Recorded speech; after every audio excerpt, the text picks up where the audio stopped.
শিষ্য সঙ্গ এসছে, লোকজনের আনাগোনা এসছে, তখন তিনি ভাবলেন যে নিত্য পালন করতে হয় এমন কিছু করার দরকার যাতে মনের ভাবটা কীর্তনে যেমন উন্নীত হয়ে যায়, সেই ভাবটা অন্তপক্ষে কিছু ধরে রাখা যেতে পারে।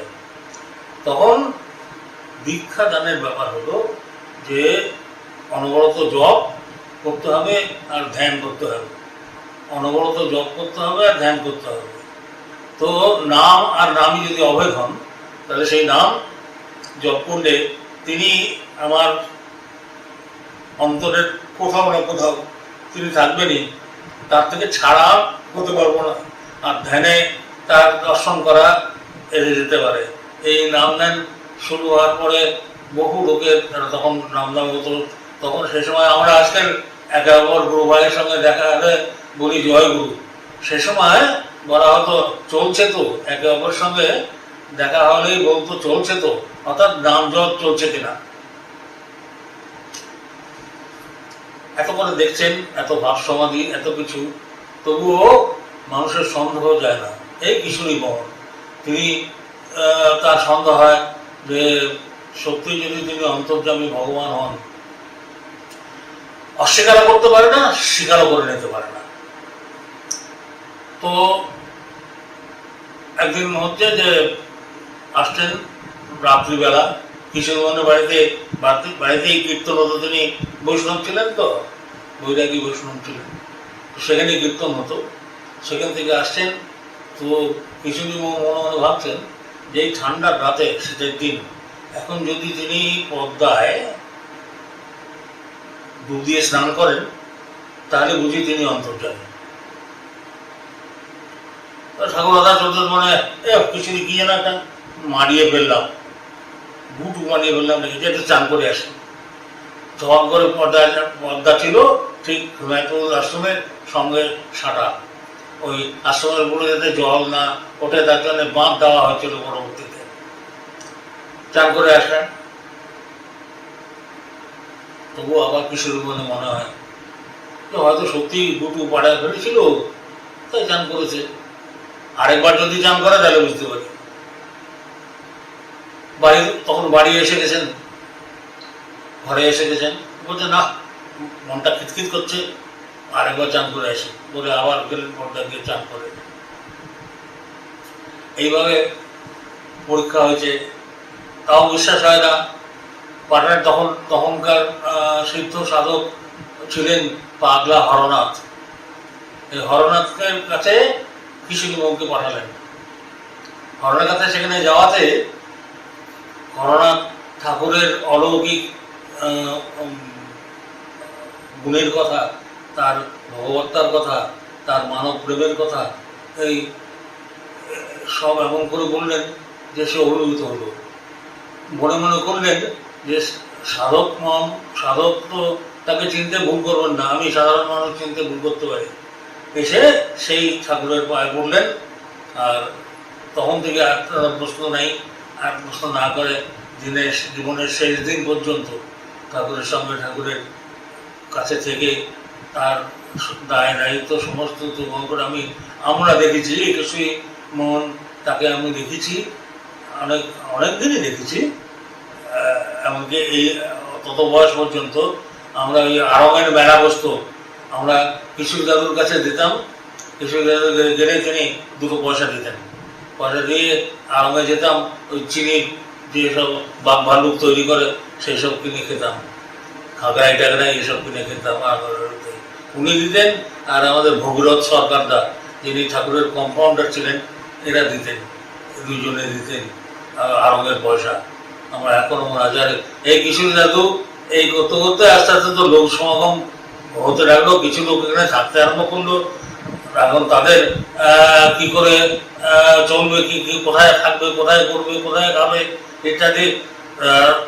ঠাকুর একবার ওই সুভাষ বসুর পিতৃদেব জানকী বসু, তিনি অ্যাডভোকেট ছিলেন ওখানে, তার স্ত্রীও ঠাকুরের শিষ্যা ছিলেন, উভয়ই দীক্ষিত ছিলেন। ঠাকুরকে অনেক অনুরোধ করে ইয়েতে নিয়ে যান এই কীর্তনের যুগে। তখন কীর্তন চলছে, রোজই চলে। ও পুরীতে নিয়ে যান, পুরীতে নেন, পুরীতে গিয়ে তাদের থাকা খাওয়ার ব্যবস্থা, আর ঠাকুর পুরী গেছেন বলে যে যেখানে খবর পেয়েছে সবাই গিয়ে পুরীতে হাজির হচ্ছে, সবাই গিয়ে পুরীতে হাজির হচ্ছে। সবার থাকা খাওয়া সমস্ত বন্দোবস্ত ওই জানকনাথ বসু আর তার স্ত্রী উভয় মিলে পরম যত্ন সহকারে, পরম আনন্দের সঙ্গে পরিচালকেরা 1.5-2 মাস ছিলেন সেখানে। মা ঠাকুর পরিবারেরও সবাই গেছিলেন, আশ্রমেরও সবাই গেছিলেন। এখান থেকে আবার পরে কিশোরী দাদু, গোসাই দাদু এরা এখান থেকে ট্রেনে গিয়ে ওই কটকের থেকে নেমে কতকগুলোতে চলে গেছিলেন পুরীতে। পুরীতে রোজ সংকীর্তন হতো, পুরীর টাউনে ঘোরা হতো, মন্দিরে চলে যেতেন তারা। মন্দিরে গিয়ে এমন তাণ্ডব কিন্তু করতেন যে পান্ডারা সেখানে মন্দিরে এমনি চামড়ার জিনিস নিয়ে যাওয়া ছিল, নিষিদ্ধ ছিল। কিন্তু আমাদের এখানে কীর্তন হতো, সেখানে বিরাট জয় ডাক ছিল, জয় ডাক না হলে কীর্তন হতো না। সে তার বিকট আওয়াজ, দুন্দুবির আওয়াজ, সেইটাই নিয়ে চলে যেতেন মন্দিরের মধ্যে ঢুকে কীর্তন কীর্তন করে চলে আসতেন। পান্ডারা তার বাড়া দেওয়ার মতন কোনো অবসরই পেতেন না। এই কীর্তন চলত। সে সময় পুরীতেও বহু দীক্ষা হয়েছে। সেই সময় দীক্ষা ছিল শুধু জপ আর ধ্যানের কথা, তখন এসব ছিল না।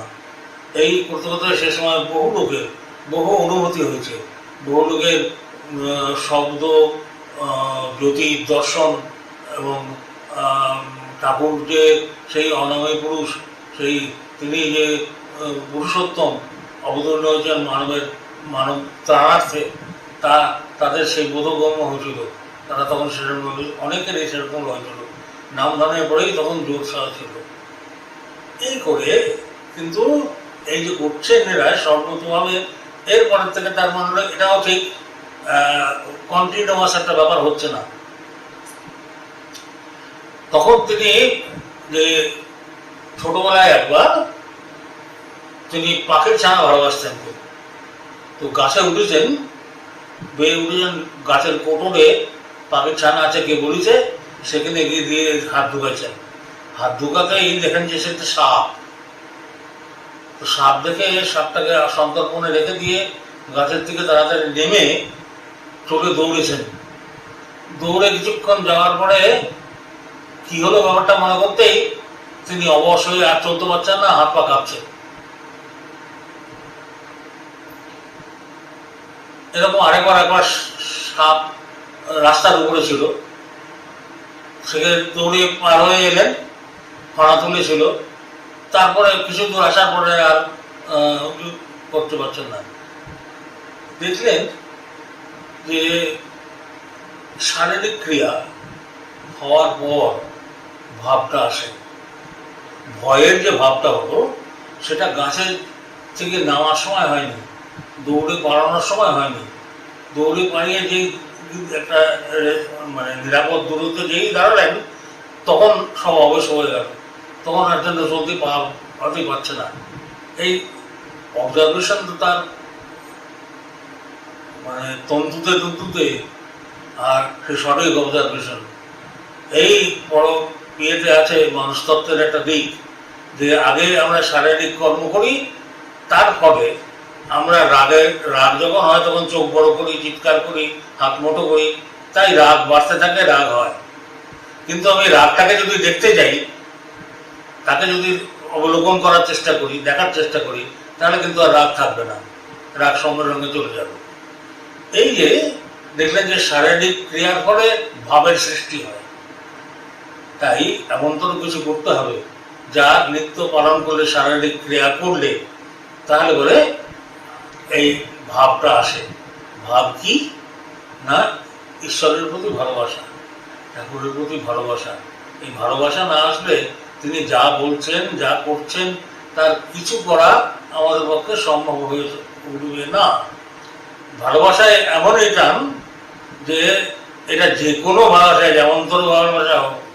আমি যেমন করে বুঝি, মনে করি একজন যদি চাকরির সাথে তার কাজটাকে ভালো না বাসে, তাহলে সে চাকরি করে বড় উন্নতি করতে পারবে না।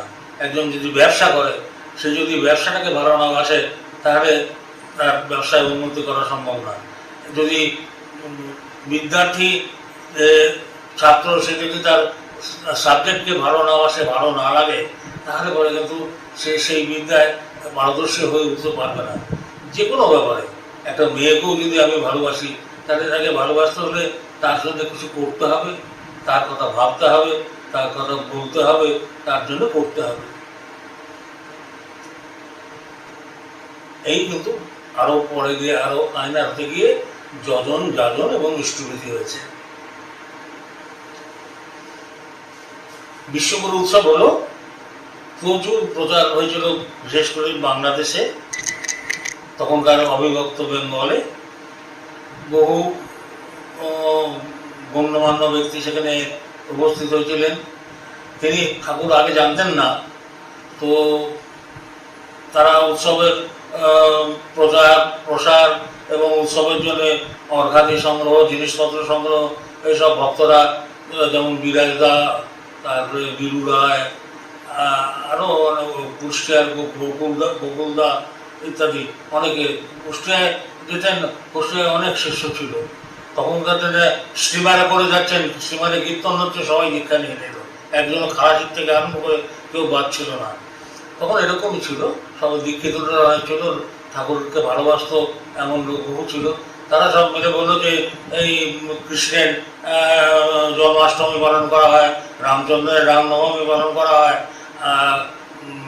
মহাপুরুষদের জীবন নিয়ে আলোচনা, সহজ আলোচনা হয়, আমোদ প্রমোদ হয়, তো ঠাকুরকে কেন করা হবে না, ঠাকুরের যেন জন্মোৎসব করা হবে না। তারা এই ভেবে নিজেরা ঠিক করে কুষ্টিয়ায় বিশ্বগুরু উৎসব করবেন বলে ঠিক করলেন। গুরুতর হয়েছে, তারা অনেক দূর এগিয়ে দিয়ে গেছেন।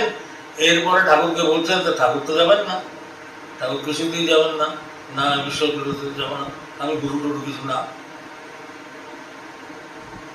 তারা তো দেখলেন যে এত যোগার্যন্ত্র, এত কিছু, অনেক দূর এগিয়ে গেছেন তারা। তারপরে দেখলেন যে একটা দাবি আছে, যে মাকে যদি ধরা যায়, মা তাকে মা বললে ঠাকুর নিশ্চয়ই যাবেন। তখন মাকে গিয়ে তারা চেপে ধরেন। তারপরে মা বোঝান ঠাকুরকে যে ওরা অনেক কিছু করে বলেছে, তুই যে না যাস তারপরে সবাই বদনাম করবে, এদের ইয়ে করবে, এদের ভণ্ড করবে, এদের প্রতারক বলবে, যা নিন্দা করবে, এত প্রচার প্রসার করা হয়েছে। তারপরে কী করলেন, মা বলছেন যে স্টিমারে করে নামলেন, নামলে যে তিনি বিরাট জনতা সেখানে দাঁড়িয়ে আছে তাকে অভ্যর্থনা করবার জন্যে, সবাই হাত জোর করে তিনি সাষ্টাঙ্গে প্রণিপাত করলেন সবাইকে, বিশাল জনতাকে। এত বড় উৎসব হচ্ছিল যে রেল লাইন পেতে লুচি পুরি এইসব মানুষকে খাদ্য দেওয়ার জন্যে রেল লাইন বসাতে হয়েছিল, বসায় ট্রলি করে নিয়ে তাদের দেওয়া হয়েছিল। তাছাড়াও কুষ্টিয়ার অনেকে যারা হয়তো দীক্ষাও নেননি, অনেক ব্যবসায়ী যারা তাদের গুদাম সব ছেড়ে দিয়েছিল, যারা বাইরের থেকে এসছেন তাদের থাকার জন্য, তারাও অন্নছত্র করেছিলেন, অন্নছত্রে তাদের খাওয়া দাওয়ার ব্যবস্থা করেছিলেন। মোটামুটি সার্বিক প্রচেষ্টার পরে এমন একটা আলোড়নের সৃষ্টি হলো। আর এসব সংবাদপত্রে বেরোলো, ইয়েতে কলকাতায় বেরোতে অনেকে আকৃষ্ট হলেন। পরপর অনেক নেতারা এলেন। তারপরে এখানে ঠাকুর তখন তো চলতে পারেন। পরবর্তী অসুবিধা, আমার মুশকিল হচ্ছে যে এত ঘটনা পরপর এসে যায় যে তাকে করতে পারি না। কলকাতায় যাতায়াত ছিল, কলকাতার মানিকতলায় আসেন আশ্রমে। সে সময় উইন্ডমিল এক্সপেরিমেন্ট চলছে, হাওয়া দিয়ে ডাইনামো চালিয়ে ইলেকট্রিসিটি পাওয়া যায় কিনা সেটার চেষ্টা চলছে। সেই বিষয়ে আলাপ আলোচনা করবার জন্যে গেছেন কৃষ্ণপ্রসন্ন ভট্টাচার্য শ্রী দেশবন্ধু চিত্তরঞ্জন দাসের কাছে। এই চিত্তরঞ্জন দাস তার বারেন ঘোষ, যে বোমের মামলার যে আসামি ছিলেন ব্রিটিশ আমলে, তার কাছ থেকে ঠাকুরের কথা শোনেন।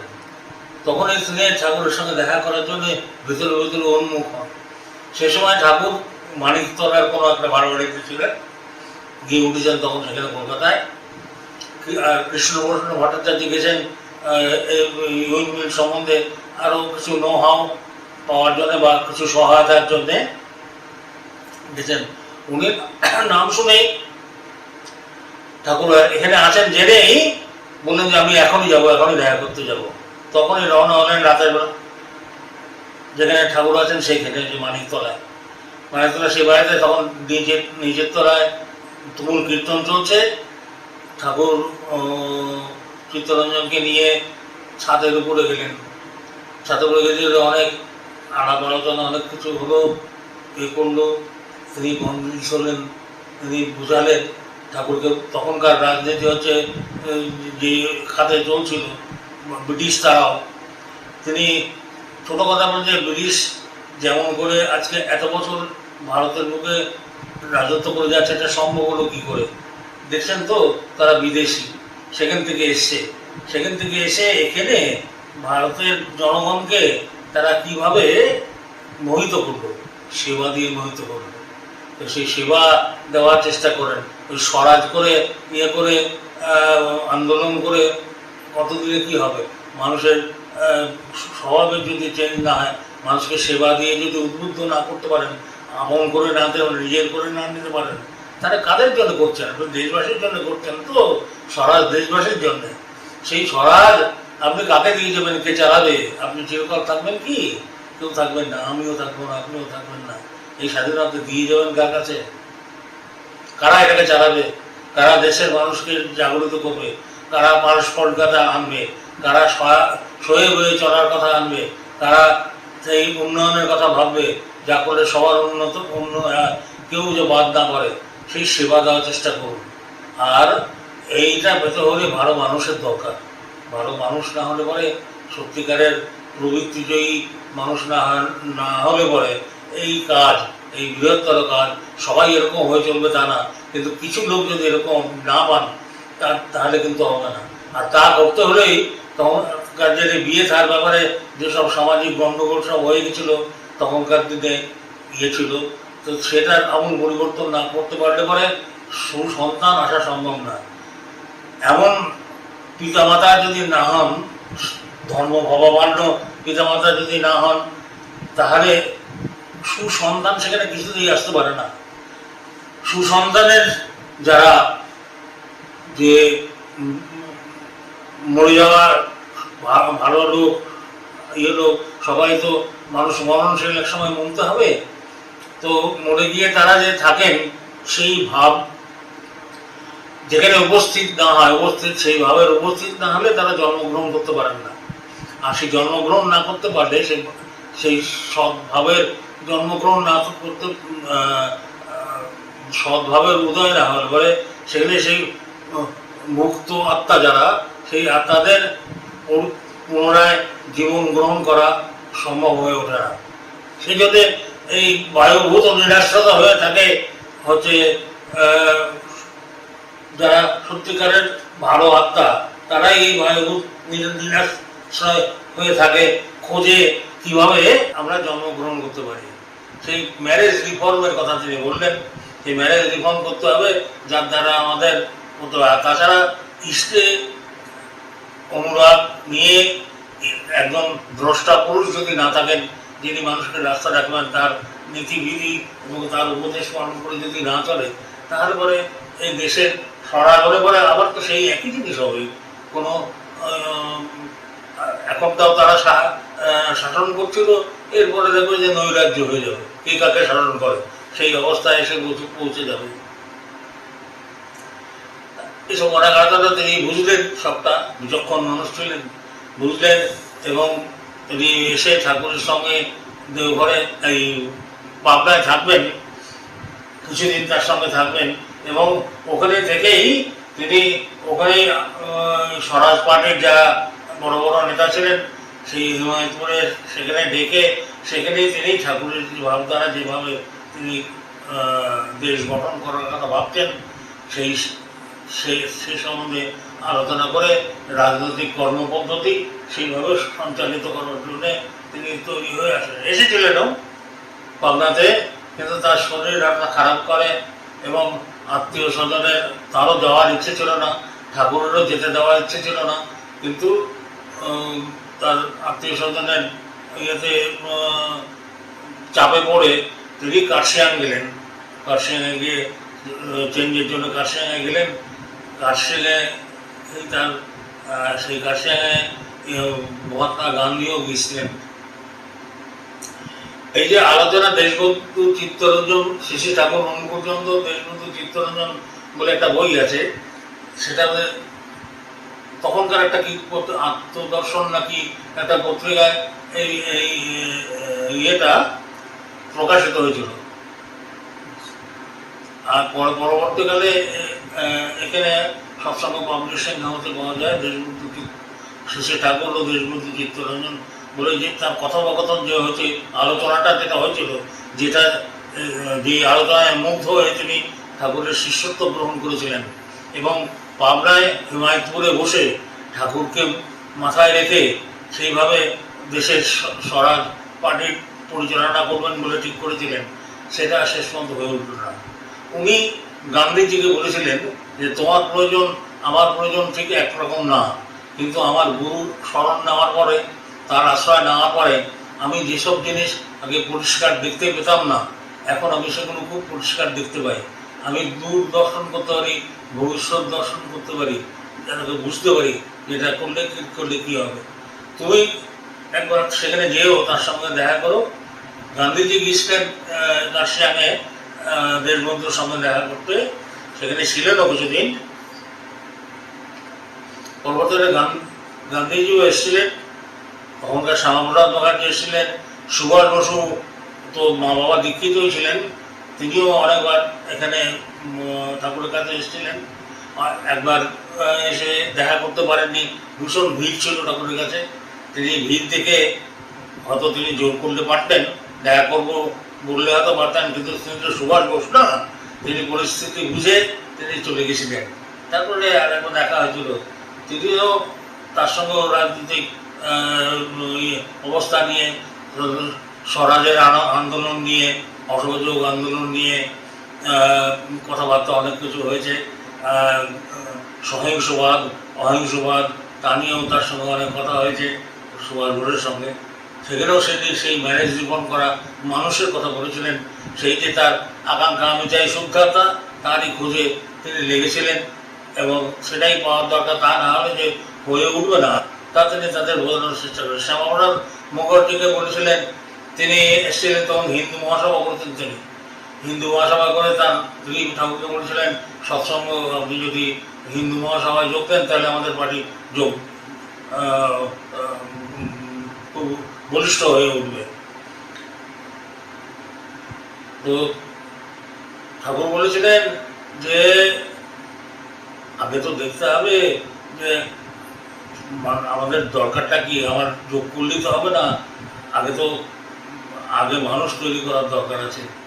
আর এই যে তখন দেশ বিভাগের কথা চলছে, তিনি এই কথা তখন অনেকদিন আগে, বিভাগের কথা অনেকদিন আগে, যেখানে বলেছিলেন যে যেখানে হিন্দু সংখ্যালঘু সেখানে হিন্দুদের এনে বসানো, যেখানে মুসলমান সংখ্যালঘু সেখানে মুসলমানদের নিয়ে বসানো। সেই কথার উত্তরে ঠাকুর বলছেন, তারা কি আসতে চাইবে? বলে না, আসতে চাইবে না কেন, আসতে চলতে তাদের বোঝাতে হবে এবং যে তাদের যা তাদের প্রয়োজন এসে অন্য জায়গায় বসবাস করতে হলে সেগুলো তাদের সেই সুবিধা আদি দিতে হবে, দিলে এবারে তারা আসবে। এইটা যদি যখন বলেছিলেন, তখন থেকে যদি রাজনৈতিক নেতারা প্রয়াস করতেন, তাহলে দেখা যাচ্ছে যে আমাদের ইস্ট বেঙ্গল যেটা, সেটা কখনোই ভাগ হতো না বা দেশভাগই হতো না, দেশভাগ হওয়াই সম্ভব ছিল না। কারণ দুই জায়গায় যদি সমতা রক্ষা হতো, বিভাগটা হলো শেষ পর্যন্ত যে যেখানে যে সংখ্যাগুরু যারা, সে সংখ্যাগুরুর সঙ্গে লঘুরা, সংখ্যাগুরুরা এক জায়গায় থাকবে, লঘুরা এক জায়গায় থাকবে, এভাবে ভাগ করে নিল। জিজ্ঞাস বন্ধু বলেছিলেন এক সময় দেশভাগের পরে, তিনি বলছেন যে পিপুল এবং প্রপার্টি ভাগ করে নেওয়া হোক, হিন্দুদের জন্য মুসলমান থাকবে না, আর মুসলমানদের যারা আছেন তারা পাকিস্তানে থাকবেন। আসলে ঠাকুরের কথা সে সময় যদি তারা মাথায় নিতেন এবং সেভাবে যদি চলতেন, তাহলে পরে আজকে ইতিহাস হতো অন্যরকমভাবে লেখা হতো। যা হোক, যা হয়নি তা তো হয়নি।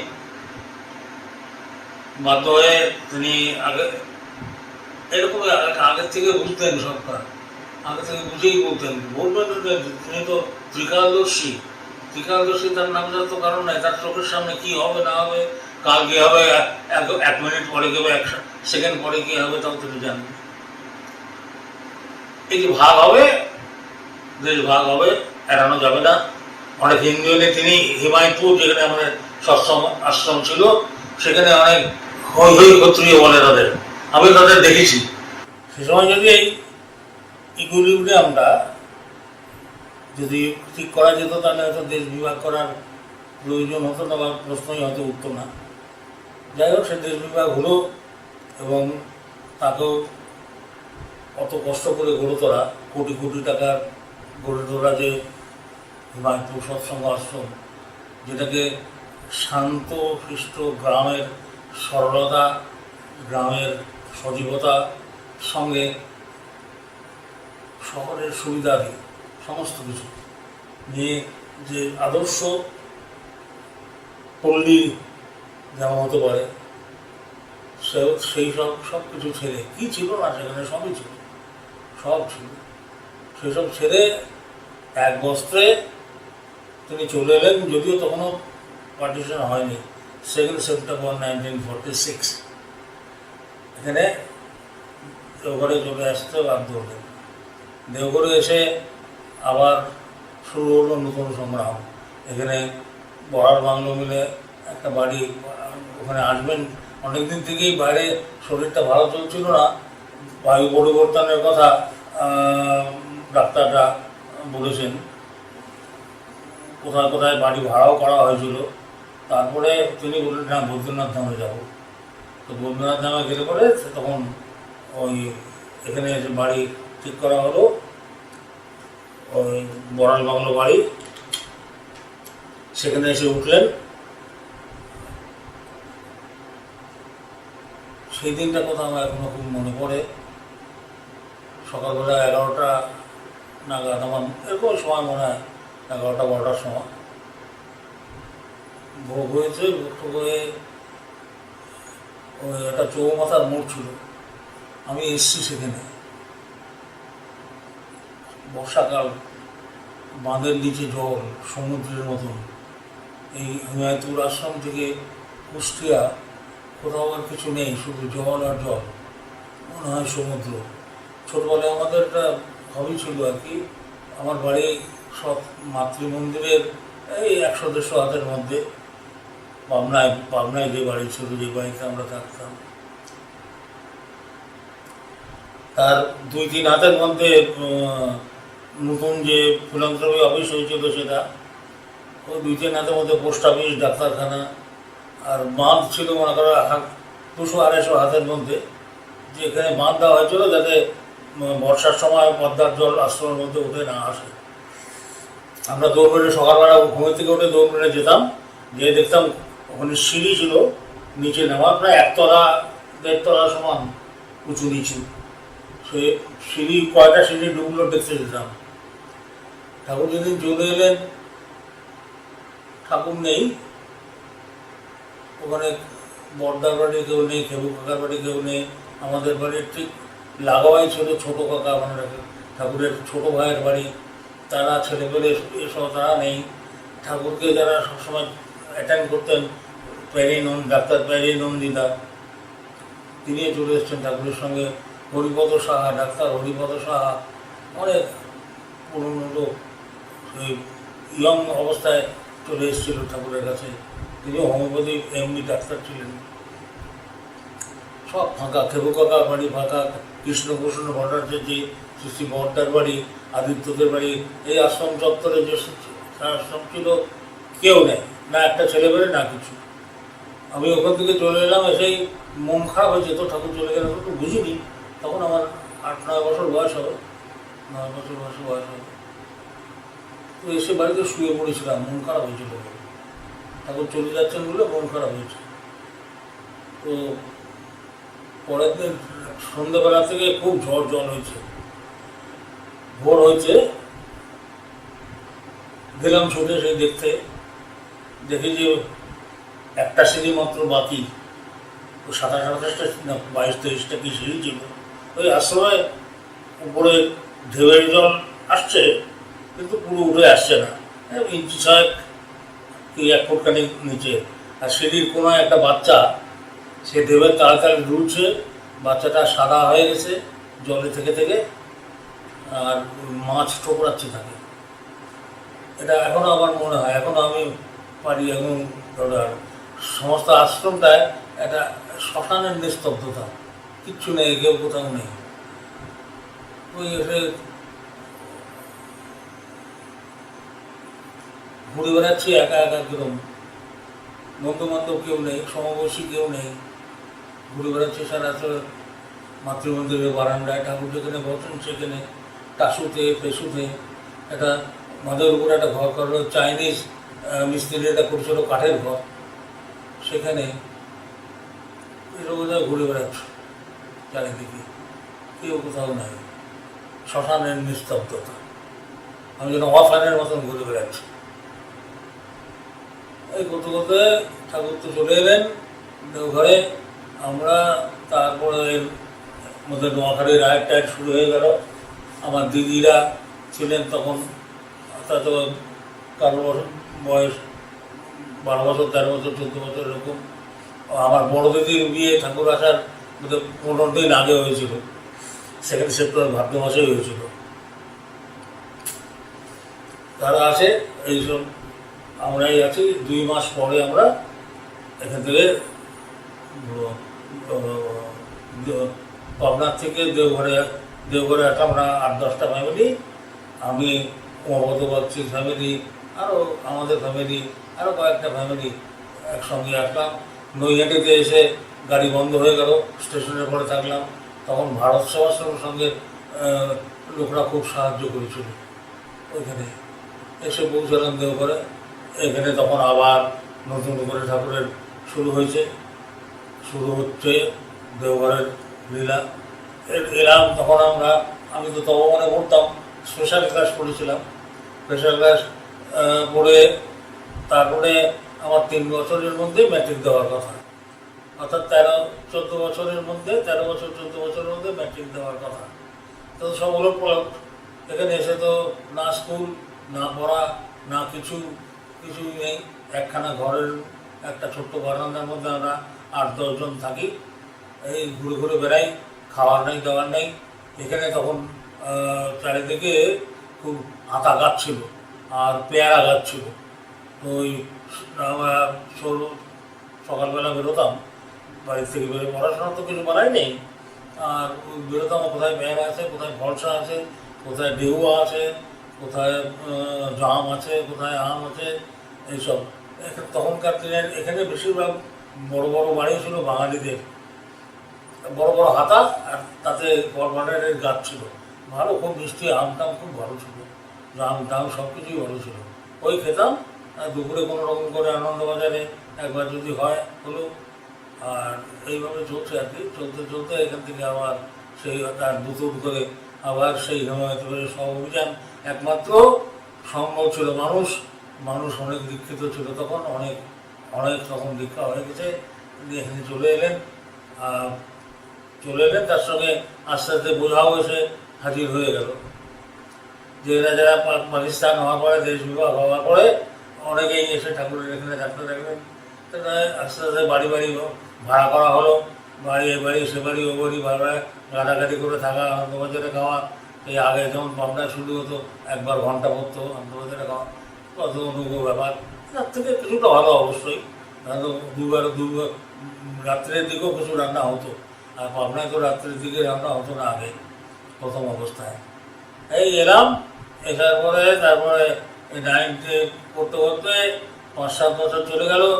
1955-এ ম্যাট্রিক পরীক্ষা দিলাম, তারপরে আইএ পরীক্ষা দিলাম, তারপরে বিএ পরীক্ষা দিলাম, দিয়ে একবার ফেল করলাম, পরের বার পাস করলাম।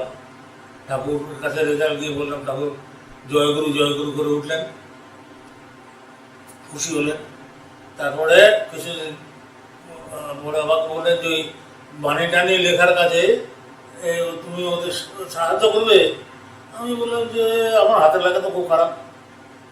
তো হাতের লেখা দেখতে চাইলেন। হাতের লেখা আমি লিখলাম, বব্বর তো লিখলাম, বিপদে পড়ে রক্ষা করো এই নয় আমার প্রার্থনা। কোথায় বলবো যে বিপদে আমাকে রক্ষা করো, না এই নয় আমার প্রার্থনা। তো লিখলাম, দেখালেন। নিখিল ঘোষদা ছিলেন তখন ঠাকুর ওখানে বাণী টানি লেখার ব্যাপারে, উনিও থাকতেন। উনি গিয়ে দেখালেন, বললেন ডান দিকে কাজ করা আছে, ভালোই হবে, পড়া যাবে।